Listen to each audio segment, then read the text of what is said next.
morning, maaga ang aming gising ngayong morning.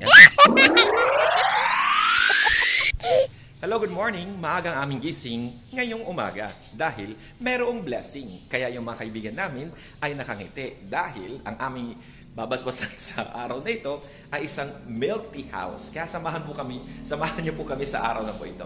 Malapit lang naman po yung pupuntahan natin ngayong umaga. Maglalakad lang po tayo mula po dito sa ating kumbento papunta doon. Woo! Ang tanong, nasan kaya makasama ko? Ayun, nauna na pala sila sa akin. O di ba? Ang bilis nilang maglakad. Basta kainan. Narito po tayo ngayon sa Besh Teas Food Hub.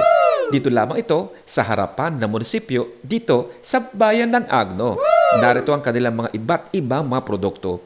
Merong mga pizza, merong buffalo wings, meron din silang takoyaki, ang bago nilang produkto. At syempre, meron din mga iba't ibang mga milk teas na paborito po ninyo. At dahil katatapos ng kanilang renovation, aba, good news!